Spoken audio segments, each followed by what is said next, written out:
अस्सलामुअलैकुम, मैं हूं मिसबा गुल और आप देख रहे हैं केपी न्यूज़ 4K। नाज़रीन, आज केपी न्यूज़ एक ऐसे नौजवान शायर से आपको मिलवाने जा रहा है जो गुजरांवाला से है, जिनका लबो लहजा जो है उसकी तारीफ़ किए बगैर आप भी नहीं रह सकेंगे। उनका एक शेर जो है वो मैं आपके नाम करना चाहूँगी। हर नए रोज़ तो किबला नहीं बदला जाता, हर नए रोज़ तो किबला नहीं बदला जाता, शहर में एक दिल आवेज़ बहुत होता है। मेरी मुराद, अगर नाम का ज़िक्र करें तो उनका नाम तो अमीर हमज़ा है, लेकिन उन्हें मीर हाजी के नाम से मुखातिब किया जाता है। तो हमारे साथ अब क्या कहें कि मीर हाजिक मौजूद हैं या अमीर हमज़ा। अस्सलाम वालेकुम। जी, वालेकुम सलाम। जी, फ़िलहाल तो मीर हाज़िक आप कह लें, अमीर हमज़ा तो मेरा असल नाम है। तो तख़ल्लुस के तौर पर मीर हाज़िक जो शायरी में और नसर निगारी में यही नाम इस्तेमाल करता हूँ।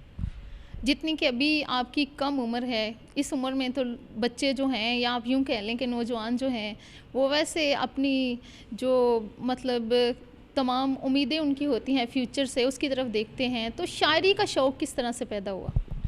शायरी का शौक़ पहले जो हमारी मैट्रिक की क्लास में शायरी का हिस्सा होता था, वहाँ से शायरी पढ़ना।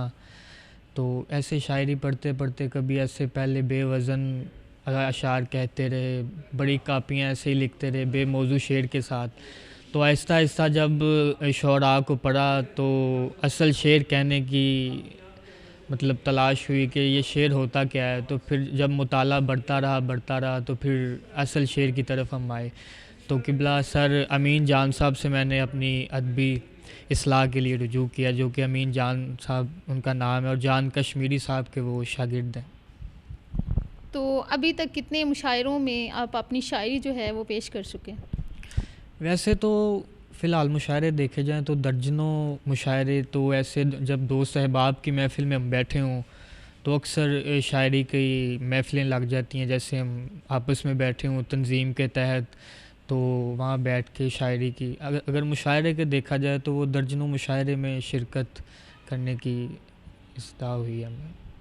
तो लबो लहजे की बात करें तो आपके लबो लहजे की तारीफ़ की जाती है, तो कुछ अपना कलाम जो है वो नाज़रीन के नाम करना चाहेंगे कि नाज़रीन जो हैं वो भी आपका कलाम जो है वो सुन सकें? जी, मैं ज़रूर सुनाता हूँ।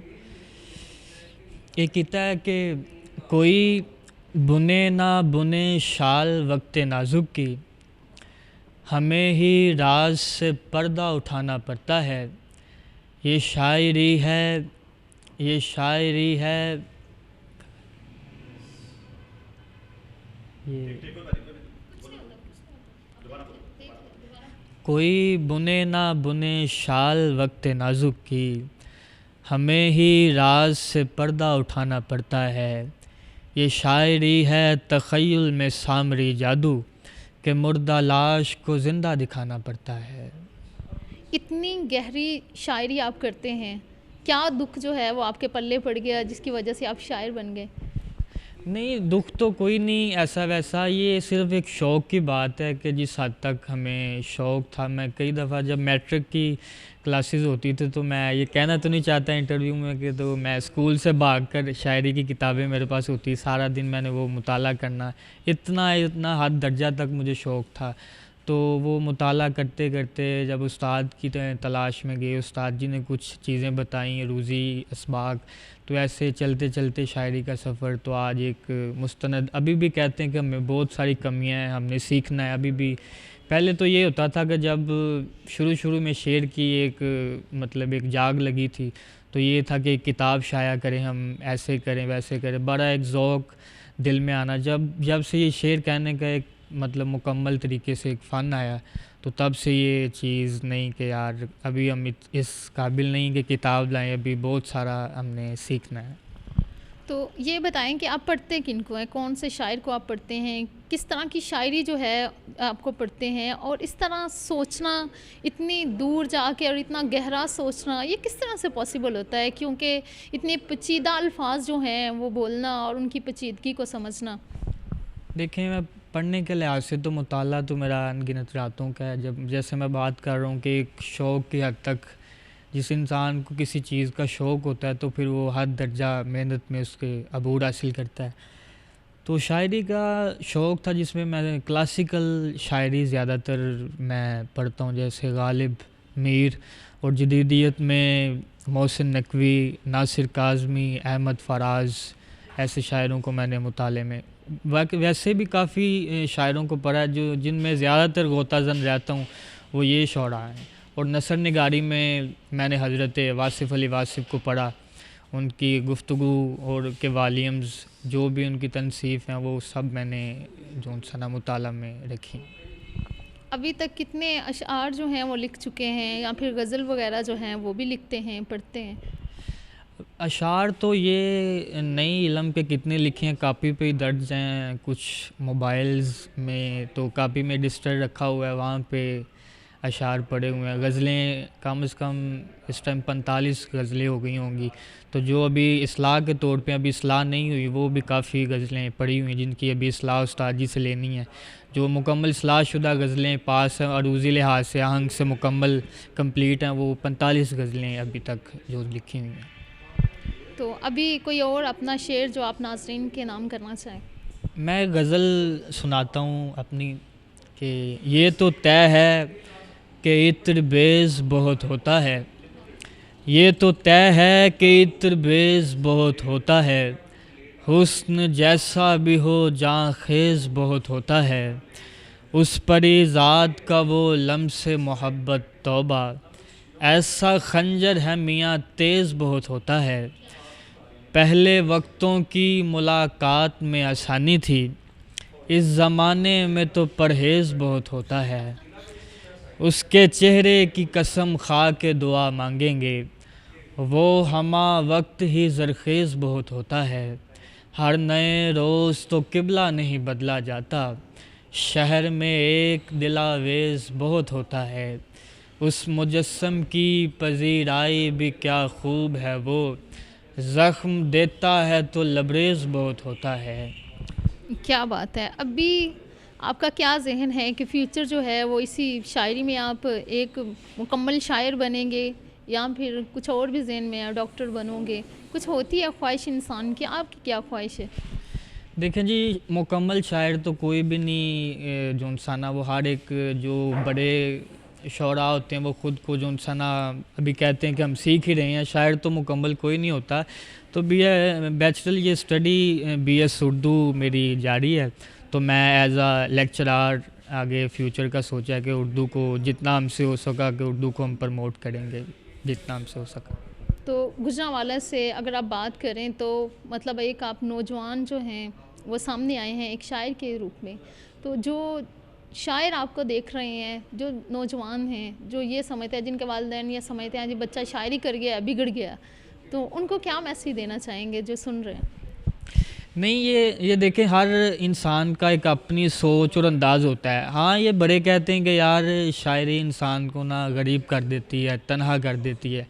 पिछले पिछले जो शुअरा के आपने देखे हों किस्से, या सागर सिद्दीकी को देख लें, वो शायर तो बहुत बड़ा था, उसके पास कुछ नहीं था। या गालिब की ज़िंदगी को देख लें, गालिब से बड़ा शायर कोई नहीं, उसकी माली हालात, ये वाक़यात।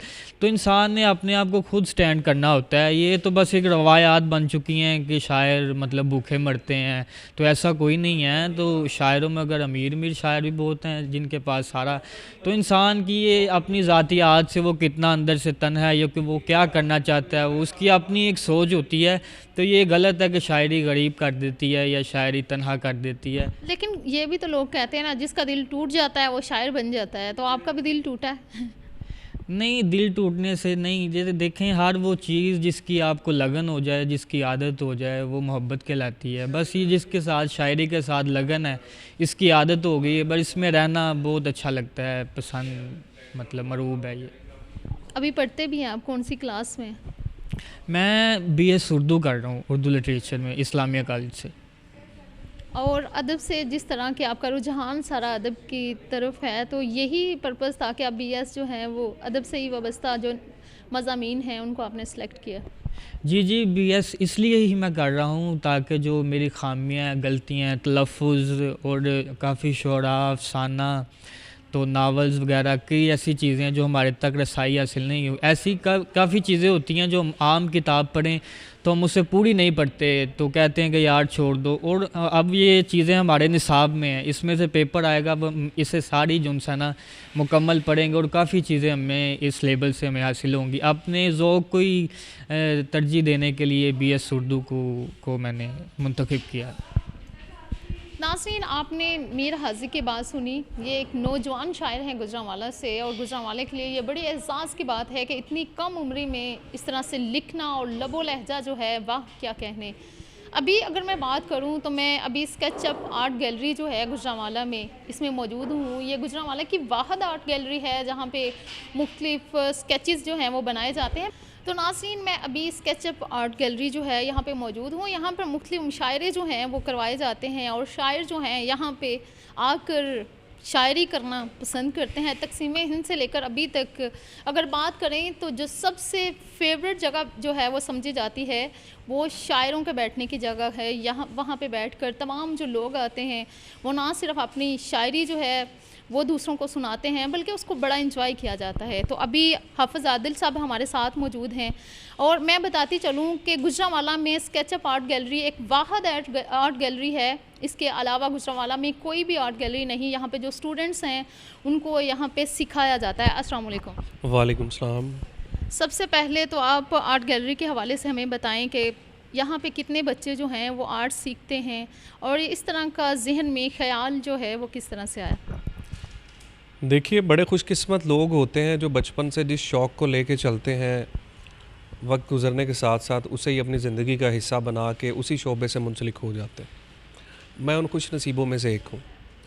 रही बात शायरों की, शुअरा की, तो हमारे जो कौमी शायर हैं जिन्हें शायर मशरिक़ भी कहा जाता है, उनकी शायरी में सबसे ज़्यादा जिस तबके से मुखातिब हुए हैं ना, वो ख़िताब है, वो है नौजवान। और नौजवानों को उन्होंने शाहीन भी कहा है, नौजवानों को उन्होंने बड़ी बड़ी मुमासलत और बड़े बड़े ख़िताबात दिए। और जब नौजवान ही किसी चीज़ का बेड़ा उठा के आगे बढ़ते हैं ना, तो हत्तुल इम्कान ये कोशिश, ये इम्कानात कभी इम्कान होते हैं कि वो उसमें कामयाब होंगे। गैलरी के बारे में बात करता हूँ, फिर मैं मीर हाज़िक के बारे में बात करता हूँ। गैलरी का पर्पज़ यही है कि यहाँ से स्टूडेंट्स आर्ट सीखें, और जिन मुआशरों में आर्ट होता है वहाँ पे अमन होता है, वहाँ पे एक सुकून होता है, वहाँ पे टेरर नहीं होता, वहाँ पे दहशत नहीं होती। जितने ज़्यादा लोग स्किल्ड होते हैं उतना ज़्यादा मुआशरा पुरअमन होता है। मीर हाज़िक के बारे में ये मैं कहूँगा कि एक नौजवान शायर है, और इतनी कम उम्र में इतनी पुख्तगी के साथ मिसरा कहना, उस मिसरे की अदायगी, फिर अल्फाज का पुख्ता चुनाव, और उसके अलावा कि जिन शुअरा को बड़े बुज़ुर्ग पढ़ के भी जिन्हें समझ नहीं लगती, मीर तकी मीर, मिर्ज़ा असदुल्ला गालिब, उन्हें ये पढ़ता है। और आपका इंतखाब बड़ा अच्छा है कि आप मीर हाज़िक को इस वक्त ऑडियंस को दिखा रहे हैं। मीर हाज़िक जो है वो वाकई में नौजवानों का मीर है, और ये बहुत लायक, बड़ा ज़हीन, बड़ा मेहनती बच्चा है। मेरी देखने वाले दीगर नौजवानों को ये मशवरा है कि ज़रूर अदब को पढ़ें, किताबों को पढ़ें, शायरी को पढ़ें। जितना ज़्यादा आप इल्म हासिल करते हैं, आपका दिमाग रोशन होता जाता है। नाज़रीन, आपने आदिल साहब की बात सुनी। अगर बात करें तो शऊर जो है वो अल्लाह ताला, शऊर की नेमत से अल्लाह ताला जब लोगों को नवाजता है तो जिन लोगों में शऊर आता है वो तमाम जो चीज़ों की पेचीदगियाँ हैं उनको समझने लगता है। यहाँ पे बात करें जैसे कि आदिल साहब ने अभी कहा कि जो अल्लामा इकबाल हैं वो ज़्यादातर नौजवान नस्ल जो है उनसे मुखातिब होते थे, उनको शाहीन का लक़ब देते थे, और वो तमाम औसाफ जो शाहीन में पाए जाते हैं वो तमाम नौजवानों में देखने के ख्वाहिशमंद थे। वो चाहते थे कि जिद्दत और खिलवत पसंदी जिस तरह शाहीन में पाई जाती है वो नौजवानों में भी पाई जाए। ये अगर मीर हाज़िक की बात करें तो ये गुजरांवाला के एक चमकते हुए सितारे हैं शायरों में से, और मोस्टली इस तरह से देखा जाता है कि जो नौजवान शायरी की तरफ आते हैं, वालिदैन ये समझते हैं कि हमारा बच्चा जो है वो बिगड़ रहा है, लेकिन नहीं, ऐसी बात नहीं है। जो शऊर अल्लाह ताला ने उनको शऊर की नेमत से नवाजा है, उस शऊर को इस्तेमाल करते हुए वो अदब से वाबस्ता जो शायर गुजर चुके हैं ना सिर्फ उनको पढ़ते हैं, बल्कि जो उनका लबो लहजा है उनको भी समझते हैं और अपने लबो लहजे के ज़रिए दूसरों को बचाते हैं। इसी के साथ मिस वगल को इजाज़त दीजिए। अल्लाह हाफिज़।